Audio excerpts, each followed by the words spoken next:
Marcos 12, do 35 ao 37. Assim diz a palavra do nosso Deus. Jesus, ensinando no templo, perguntou: Como dizem os escribas que o Cristo é filho de Davi? O próprio Davi falou pelo Espírito Santo. Disse o Senhor ao meu Senhor: Assenta-te à minha direita, até que eu ponha os teus inimigos debaixo dos teus pés. O mesmo Davi chama-lhe Senhor. Como, pois, é ele seu filho? E a grande multidão o ouvia com prazer. Até aqui a palavra do Senhor. Vamos orar mais uma vez. Pai bendito, o teu nome é grandioso e nós nos alegramos por saber quem tu és e porque o Senhor derramou sobre nós o teu Santo Espírito. E assim temos a compreensão de que o Senhor nos redimiu. Te agradecemos por ter a ciência completa de quem o Senhor é e de quem nós somos em Cristo. Agora, ó Deus, edifica-nos com a tua palavra, para que cresçamos ainda mais e que a nossa prática te honre ainda mais. Em nome de Jesus, nós oramos. Amém. Meus irmãos, você já deve ter tido muita dificuldade, ou vocês já devem ter tido muita dificuldade de conversar com pessoas que interpretam as coisas errado. É difícil. Você fala e a pessoa ainda fala assim, sim, entendi, e fala o inverso. Você já teve essa experiência? É bem difícil. Eu espero que não tenha sido comigo, tá bom? Pode acontecer. Mas também não me lembra se foi comigo, tá? Não quero, pastor, foi aquele dia, o senhor entendeu errado. Não. Mas é muito difícil conversar com alguém que interpreta as coisas erradas. E muitas vezes a interpretação está baseada num preconceito, ou da história familiar, ou dos livros que leu, ou dos desejos que se tem no coração. Não importa qual seja a raiz deste conceito prévio. Quando este conceito prévio faz-nos interpretar a realidade da maneira errada, este conceito prévio está errado. Ocorre que só há uma verdade, e esta verdade é a palavra de Deus. Então, não importa o exercício que se faça para interpretar a realidade. Se esta interpretação não partir da palavra de Deus, ela estará errada. Curioso é fazer esse exercício, porque todos os dias nós temos algo assim. Ou nós estamos diante de meias verdades, ou nós estamos diante de mentiras completas, e às vezes relacionadas à própria palavra de Deus. Como solucionar isso? Somente com a palavra. O texto que nós lemos nos mostra, de fato, um dia como este, em que, mais uma vez, o Senhor Jesus Cristo modifica a maneira das pessoas interpretarem o texto bíblico. E esta porção, que ele corrige a visão das pessoas, é uma porção do Antigo Testamento, e que, trazida pelo próprio Cristo, reafirma a profecia. Jesus é Cristo e Senhor. Esse é o tema da nossa mensagem de hoje. Jesus é Cristo e Senhor. Embora nós estejamos muito acostumados aqui no Brasil de tratar das pessoas por nome e sobrenome, e eles são muito convencionais, alguns deles, né? São muito conhecidos, Pereiras para lá, Souzas para cá, e assim sucessivamente. O nome de Jesus não é um nome e um sobrenome. Porque não tinha ninguém da família de Jesus que chamava Cristo. Então ele não pegou o nome da mãe ou do pai, como a gente geralmente faz. Mesmo porque a cultura dos hebreus e as culturas mais antigas atribuíam nome segundo uma revelação divina e até mesmo o propósito que aquela pessoa viveria. O nome de Jesus já foi dado assim pelo anjo, lembra? O anjo Gabriel falou: você vai colocar o nome dele de Jesus. Qual a razão para isso? Porque ele salvará o seu povo dos pecados deles. E Cristo não é um sobrenome. O meu sobrenome, ou primeiro sobrenome, é Dias. Eu sou parente do pastor Hernandes. Muito obrigado. Ele não sabe quem eu sou, mas nós conhecemos as mesmas pessoas no Espírito Santo em Ecoporanga. As mesmas pessoas. É o mesmo Dias, vocês me respeitem, portanto. Brincadeira.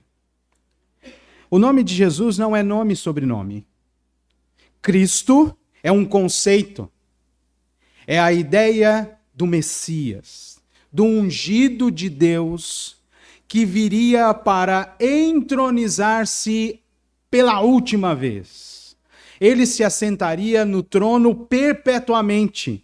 Israel, depois de muitas dificuldades, por causa dos seus exílios, teria paz por meio do reinado deste Cristo, do Messias, do ungido de Deus. Mas o Senhor Deus faz a sua obra completa e torna este Cristo também Senhor.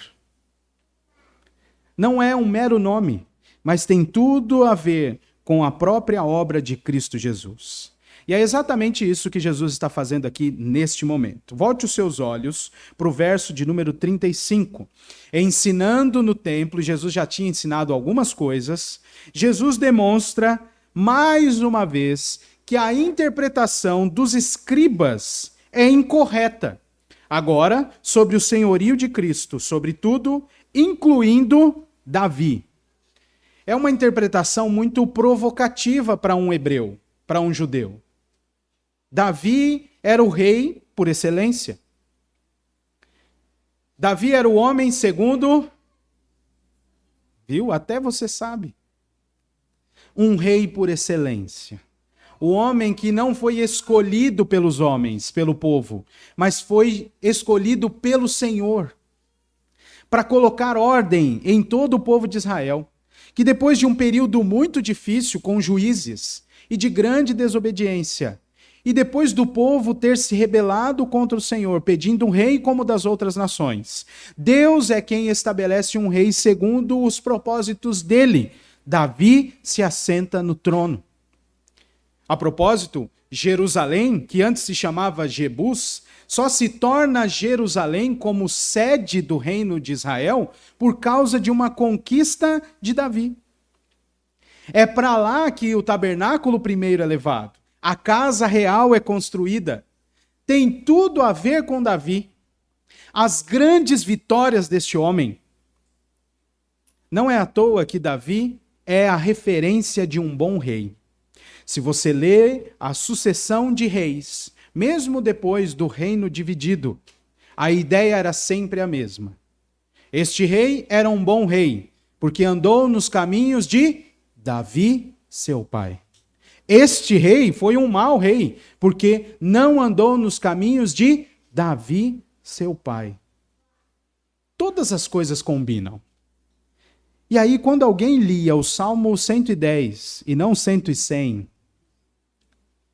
a pessoa olhava para aquilo e combinava toda a história e chegava na mesma conta. O Senhor é Davi. Não pode ser outro. Está tudo certinho. Ele é o rei por excelência. E os escribas empurraram este ensino gerações após gerações.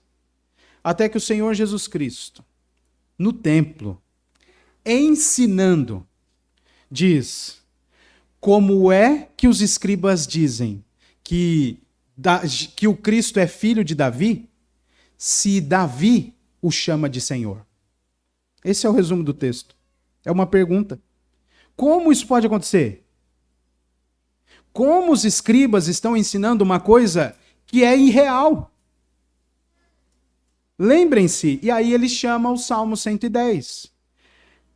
Davi disse pelo Espírito Santo: disse o Senhor ao meu Senhor, assenta-te à minha direita. E aí, Senhor Jesus pergunta de novo, como é que Davi pode ser Senhor se Davi, como Jesus pode ser Cristo pode ser o filho de Davi, se o próprio Davi lhe chama de Senhor? Um erro de interpretação. Mas é curioso, porque os relatos do capítulo 12 demonstram um dia muito intenso na vida de Cristo. Foi um dia inteiro, resumido aqui no capítulo 12, em que os desafios principais eram das investidas dos judeus e dos principais do Sinédrio. E estes desafios iam se avolumando cada vez que se aproximava o dia da Páscoa. No verso 34, dá uma olhadinha aí na sua Bíblia, nós lemos que Jesus respondeu muito bem um escriba. E depois disso, veja o finzinho, ninguém mais ousava interrogá-lo. Isso aqui é muito curioso porque é uma ligação direta com o nosso texto.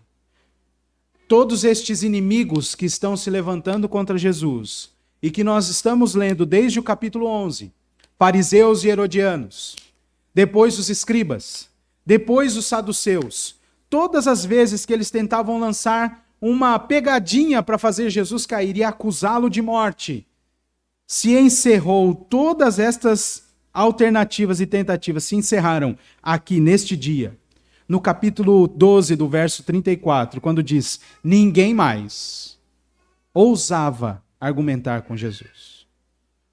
Estes inimigos foram vencidos. E é curioso porque esta é uma marca profética de Jesus, que ele mesmo diz aqui no finzinho. Sabe, ele venceu o último desafio. E é como se ele vira para todo mundo e diz assim, como é que os escribas estão ensinando isso? Porque a Escritura diz que há um Senhor que vai colocar todos os inimigos debaixo dos pés de outro Senhor, que não é Davi.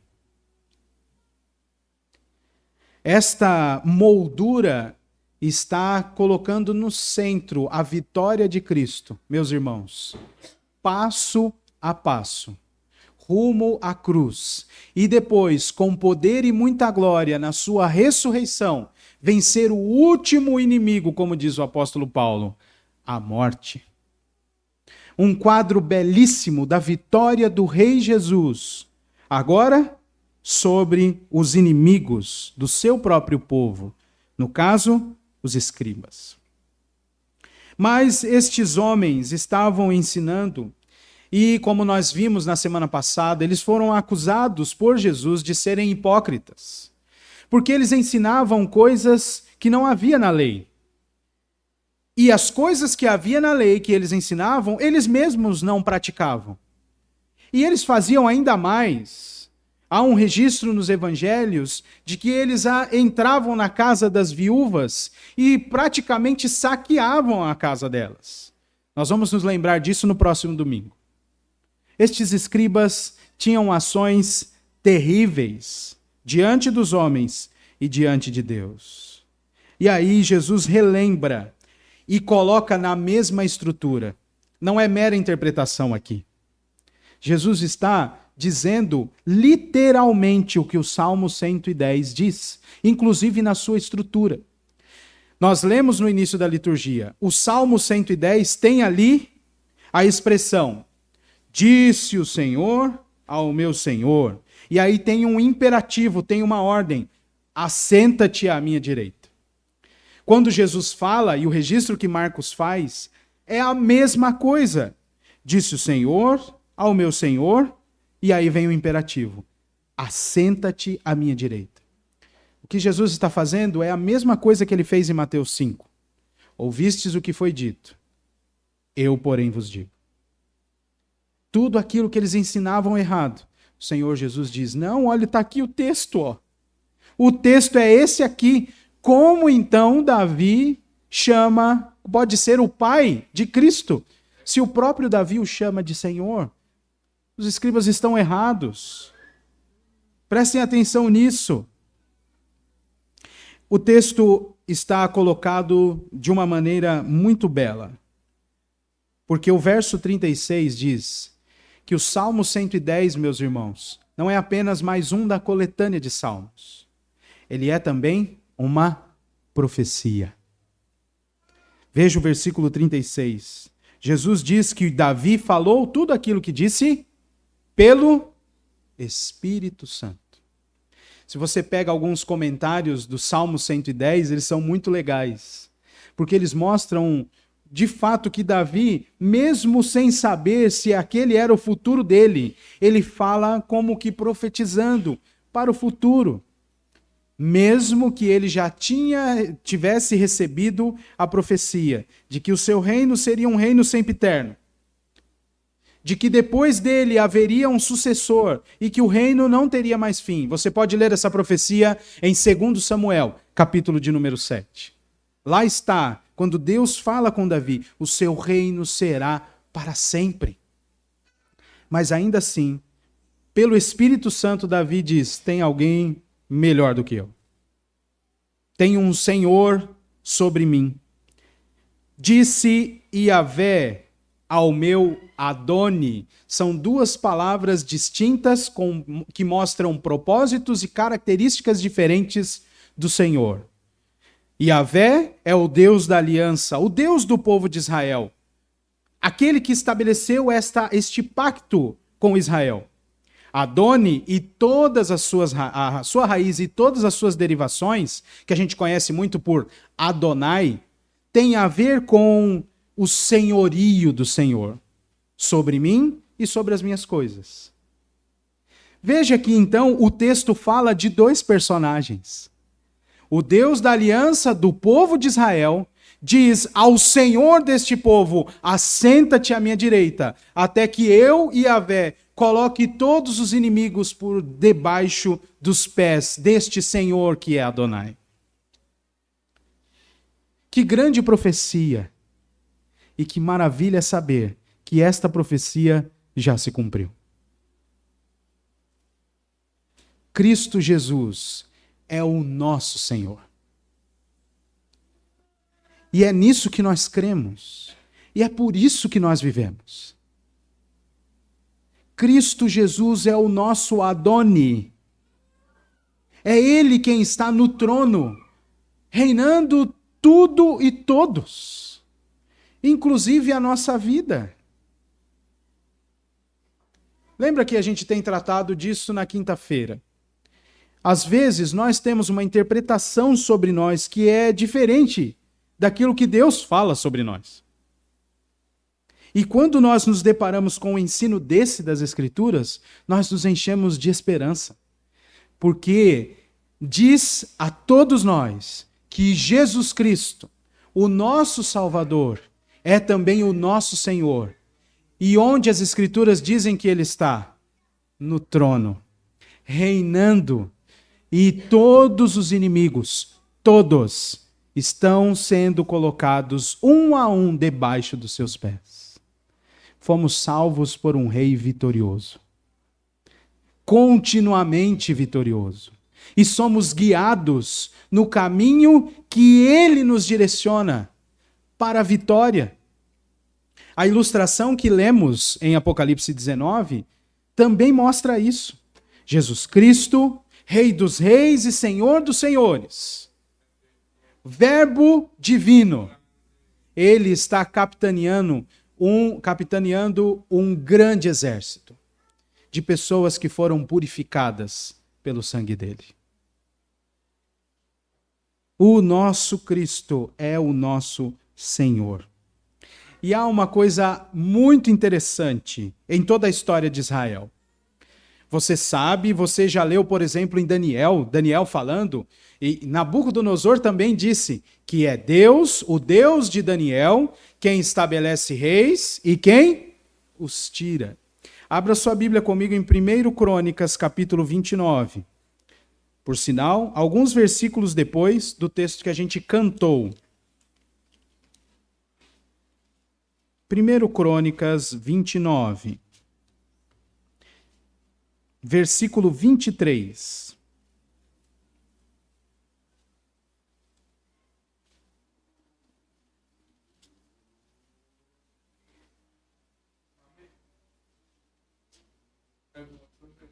Primeiro Crônicas 29, 23 diz assim, preste atenção, Salomão assentou-se no trono E ele se assentou ali como rei, em lugar de Davi, seu pai. Isso é muito legal. Você deveria se divertir lendo a palavra. É muito legal. Pegou? De quem é o trono? Do Senhor. Não importa quem esteja sentado. Quem estava era Davi. Depois da morte de Davi, quem se assentou no trono? Salomão. Mas de quem é o trono? Do Senhor. Por isso, disse o Senhor ao meu Senhor, assenta-te à minha direita. O trono do universo é do nosso Deus. E a terra, dizem as Escrituras, são o estrado dos seus pés. Este rei coroa Cristo. É por isso que a gente mudou aqui, talvez você cantou lá. Coroa, adoramos. Porque nós não coroamos Cristo. Ele já está. Ele não reinará. Ele reina. E graças ao nosso bom Deus que isso é verdade para nós. O libertador de Israel também foi profetizado como sendo alguém que nasceria da raiz de Davi. Isaías 11, versículo 1 vai dizer que da raiz de Jessé nascerá o rebento. Este ente santo é quem vai conduzir o povo de Israel. Também é dito que este homem nasceria em Belém de Judá. Miqueias capítulo 5, verso 2, muda naquela profecia a condição de Belém, pequena, mas ela era a maior entre todas as cidades. Essas e muitas outras descrições compuseram o quadro que ilustrava o rei libertador. Então, o povo estava esperando bastante. Quem sabe ele chega. Será agora? No período que a gente chama de período intertestamentário, onde o Senhor não enviou os seus profetas, parece que um silêncio do Senhor em relação ao seu povo, muitos escritos foram constituídos para mostrar que o libertador viria, para mostrar que o Messias seria vitorioso e que o mundo ia acabar, para reanimar o povo de Israel. Até que o anjo apareceu a uns pastores que estavam guardando seus rebanhos. E em Lucas 2, verso 11, nós lemos um trechinho que diz assim: hoje vos nasceu na cidade de Davi o Salvador, que é Cristo, o Senhor. E então nasce o Cristo, que tem por nome Jesus, porque ele salvará o seu povo dos pecados dele. Esta é toda a composição do nome de Cristo, e que está tão claro nas Escrituras, com muitas evidências, mas talvez a sua interpretação, com um conceito prévio errado, esteja te fazendo esperar por um Jesus que não existe, ou até mesmo crer em um Jesus que está no cinema. É pelas Escrituras que nós nos guiamos, porque foi pelas Escrituras que o Messias foi prometido, e foi pelas Escrituras que a vinda do Messias foi confirmada. E em algumas vezes nos evangelhos nós vemos e ouvimos uma voz do alto dizer: Este é o meu filho amado, em quem me comprazo. Jesus é Cristo e Senhor. Agora, se concentre de novo em Marcos 12, versículo 37. Porque depois de Jesus desfazer o ensino dos escribas, olha o que aconteceu. Lembra que ninguém mais queria interpelar Jesus. Eles foram vencidos. Mas agora, a multidão, a grande multidão lá no templo, o ouvia com prazer. Sim, porque nós lemos em Mateus 5 que ele não ensinava como ensinavam os escribas, lembra disso? Ele ensinava com autoridade. Ele não veio revogar a lei. E ele disse que não poderia ser modificada a lei. E que, à semelhança de fariseus e escribas, você pode ler Mateus 5 na sua casa hoje. Hoje é dia do Senhor, é dia para ler a Bíblia também, né? Leia na sua casa Mateus 5 e você verá que no mesmo instante que Jesus diz, eu não vim revogar a lei, eu vim cumprir. E alguém que fizer como fariseus e escribas e tirar um tio ou um i e ensinar isso, não entrará no reino dos céus. Pois era exatamente o que os escribas estavam fazendo. Modificando toda a lei e ensinando. E fazendo pessoas caírem. Eis que o profeta, o pastor de Israel aparece e diz, não é assim que as escrituras dizem. As escrituras nos apontam para outro lugar. A profecia de Davi estava alcançando o seu ápice. E nós vemos nestes relatos do ministério de Cristo em Jerusalém e nos deparamos com uma realidade de que ele derrota um a um os seus inimigos, pois ele está no seu trono. Neste ponto, nós precisamos nos lembrar mais uma vez de que ninguém ousava interrogá-lo mais. Nós, meus irmãos, não podemos continuar vivendo da mesma maneira diante de um texto como esse, sem modificar as nossas atitudes, sem modificar a nossa maneira de interpretar a realidade. Cristo domina sobre tudo. E ele justificou o povo eleito por Deus com o seu próprio sangue. Nós lemos isso na liturgia. Não foi com ouro ou prata, mas com o sangue precioso de Cristo Jesus. Ele intercede por nós diante do Pai. Ele nos garante a vida eterna. Como é então que eu e você poderemos permanecer do mesmo jeito? Cristo é quem reina a nossa vida e não nós. Nós temos essa dificuldade. De novo, nós somos confrontados por, às vezes, nos parecer com os escribas, que falavam uma coisa e faziam outra. Até quando? Você lê com vastidão na palavra de Deus que Cristo é o rei da sua vida. Você canta isso. E quando o rei bate o cetro no chão e diz, vai para lá, você vai para o outro lado?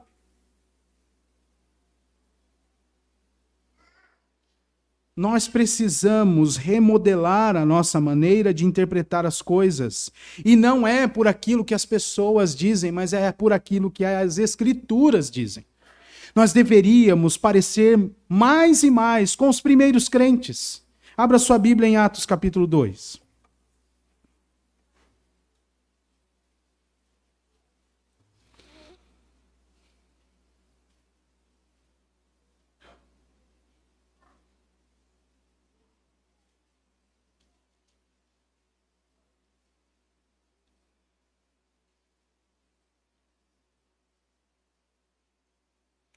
E assim diz, a partir do versículo de número 33.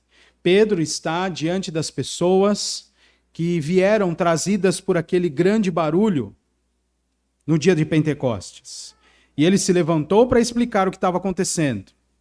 E no meio da sua explicação, no verso 33, falando sobre Jesus, que Deus o ressuscitou dentre os mortos, ele diz, exaltado, pois, à destra de Deus, tendo recebido do Pai a promessa do Espírito Santo, derramou isto que vedes e ouvis. Porque Davi, olha aí, porque Davi não subiu aos céus, mas ele mesmo declara, disse o Senhor ao meu Senhor, assenta-te à minha direita, até que eu ponha os teus inimigos por estrado dos teus pés. Esteja absolutamente certa, pois toda a casa de Israel, de que a este Jesus, que vós crucificastes, Deus o fez Senhor e Cristo. Ouvindo isto, compungiu-se-lhes o coração. E aquelas pessoas perguntaram: o que a gente faz agora? A resposta de Pedro é: arrependei-vos. E o caminho para nós é o mesmo. Jesus é Cristo e Senhor. E o que é que a gente faz com isso agora? O que a gente faz? Nós não podemos viver mais uma religião de aparência, ou uma religião acomodada às nossas vontades. Muitas coisas precisam mudar, mas nós precisamos iniciar a caminhada, certos de que o Rei da Glória vai nos conduzir a lugares vitoriosos. Mas a gente precisa começar. Precisamos dar os primeiros passos. E talvez para muitos de nós, o primeiro passo a ser dado é arrependimento. Nós precisamos nos colocar diante do Rei da Glória e nos arrepender. E nos colocar submissos diante da sua glória e viver segundo o que ele nos diz. Portanto, meus irmãos, 3 lições para nós. São 3 verbos. Eu estou tentando melhorar. Nem todo domingo dá certo. E talvez não quer dizer que este domingo seja certo. Mas vamos lá. Ouça, tema e exalte. 3 verbos. 3 lições. Vamos lá. A primeira, ouça o Senhor. O texto inicia e termina com uma informação completa. Qual é? Jesus ensinava no templo. E o fim do texto? E as multidões? As multidões se maravilhavam com o seu ensino. Não é isso? A grande multidão ouvia com prazer. Jesus ensinava e a multidão ouvia com prazer. Então, ouça o Senhor. Passe um tempo dedicado, aprofundando-se na palavra de Deus, recebendo os seus ensinos, sendo fortalecido pelo Senhor. Sabe aquela coisa que Jesus falou para Marta? Maria escolheu a boa parte. E nós temos muitos afazeres, muitos, e todos eles importantes. Mas ouça o Senhor. Ouça o teu rei. Dando um relatório de como estão os limites do reino, dizendo, está tudo em paz. Salmo 46 é um desses relatos do nosso rei, dizendo que os limites do seu império está tudo certo. Deus é o nosso refúgio e fortaleza, socorro bem presente nas tribulações. Por isso, não temeremos. Ainda aqui, ainda aqui, ainda aqui. Deus é. Os salmos do rei também dizem isso. Reina o Senhor, tremam os povos. Reina o Senhor, cale-se diante dele todas as terras. Passe tempo ouvindo o Senhor te instruir, te mostrando os caminhos. Nós não temos uma boa noção de monarquia. E não é uma crítica, nós não temos uma boa noção. A gente já é de outro sistema de governo. Então, tente colocar na sua cabeça as imagens que bons filmes já colocaram para nós. De como seria um bom reino, de como são os bosques, e a guarda deste reino, a pompa, a maravilha que há nas festas, nos banquetes, os perigos que rondam aquele império. Tente adequar isso à verdade bíblica e passe tempo com o seu rei, ouvindo ele dizer, ouvindo ele te instruir, ouvindo ele te consolar.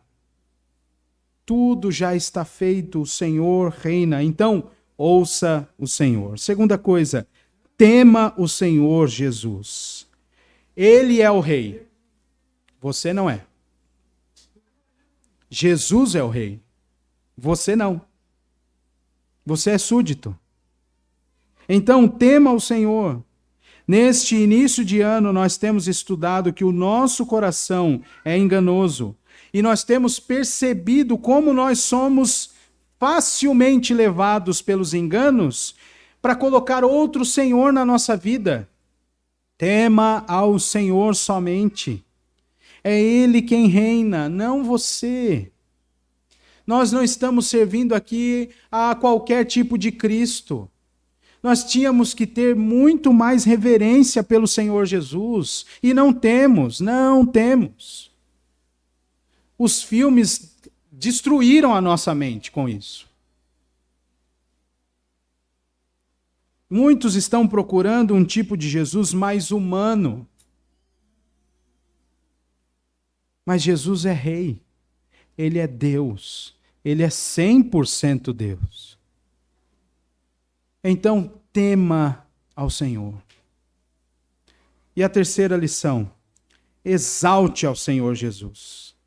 Talvez você tenha passado ileso nessas duas primeiras lições. Tá tudo certo, pastor. Tem um tempo de qualidade devocional. E por conta disso, e consequentemente, eu honro o Senhor nas minhas ações. Irmão, continua firme. Não se glorie disso. Mas talvez você esteja defasado nesta terceira lição. Exaltar o Senhor Jesus Cristo.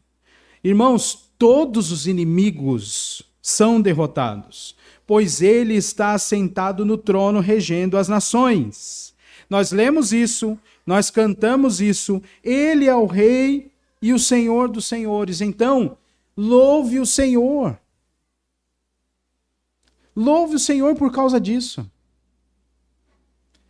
Diante de notícias como catástrofes, louve ao Senhor por causa disso. Exalte o Senhor, porque nada acontece fora do domínio soberano do nosso Rei. Já está com a mão coçando de novo para ficar mandando mensagem de eleição, não tá? Eu acho que já. É claro, a mídia vai começar a cantar uma musiquinha agora. Já começou essa semana. Tem uma música sendo cantada. Preste atenção. Mas lembre-se de que não importa o que aconteça. Não importa o que aconteça. O Senhor continua sentado no mais alto e sublime trono. E não importa quem se assente no trono terrestre, esta pessoa está a serviço do Rei Jesus. Para trazer conforto ou para trazer espada? Lembre-se disso, exalte o Senhor. Recorra ao Senhor nos momentos de aflição. Quando as coisas vão mal, quando encostam no seu carro no trânsito, quando você faz alguma coisa que não deveria fazer. Lembre-se de que o governo do Senhor está operante todos os dias da nossa existência. E se alguma coisa está fora da vontade de Deus, Ele agirá para corrigir. Meus irmãos, se você tem dificuldades na sua família, no seu casamento, é necessário que você... Veja como é uma questão totalmente ligada a uma outra. Você precisa ouvir o Senhor. Você precisa temer o Senhor. E se tudo isso estiver certo e você ainda está com dificuldade na sua família, exalte ao Senhor, porque é vontade dele te provar nesta situação para que você seja aperfeiçoado na sua fé. Nada sai do controle do Senhor. Ele é quem está reinando. As coisas estão interligadas. E se você não estiver bem nestas três áreas, você vai cair nos erros, nos falsos ensinos. E daqui a pouco você está longe de Cristo, gritando, crucifica-o. Porque é isso aqui que essas pessoas vão fazer daqui a pouco. Lançaram tentações, tentaram fazer Jesus cair em alguma palavra, não deu certo. Contrataram testemunhas falsas, Não deu certo. O Pôncio Pilatos também falou assim: eu não vou fazer nada, não. Façam vocês. Então, eles fizeram. O caminho de todas as pessoas é o mesmo. Cada vez mais distantes do Senhor, elas vão tentar crucificar para si mesmos aquele que os remiu. Jesus é Cristo e Senhor, que governa sobre tudo e sobre todos, e também vence os inimigos. Vamos terminar lendo 1 Timóteo 1,17. Primeira carta de Paulo a Timóteo, capítulo 1, versículo 17. Vamos ler todos juntos a palavra de Deus, que diz assim: assim, ao Rei eterno, imortal, invisível, Deus único, honra e glória pelos séculos dos séculos. Amém. Vamos nos colocar em pé e orar.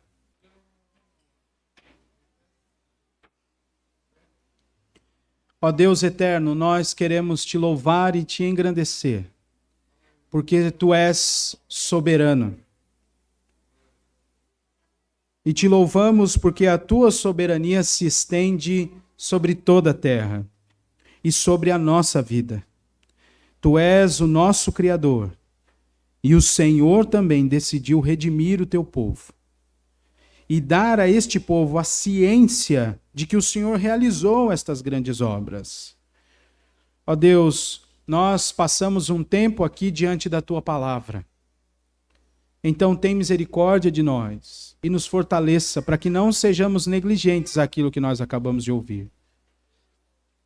Que ouçamos o Senhor diariamente, que temamos ao Senhor constantemente e que o exaltemos para o resto da nossa vida, porque o Senhor tem nos feito muito bem. Te louvamos pelo teu domínio eterno e suplicamos a ti que o Senhor preserve o teu povo de homens maus, de reis e de autoridades que não fazem aquilo que o Senhor determinou que eles fizessem. Suplicamos a ti que o Senhor os destrua pelo teu poder e que o Senhor também proteja o teu povo. Mas se for, Senhor, da tua vontade, corrigir o teu povo por meio destas autoridades, molda o nosso coração. Coloque-nos submissos à tua vontade e que estejamos descansados e contentes em ti. Em nome do nosso Senhor, do nosso Salvador e do nosso Rei Jesus Cristo nós oramos. Amém.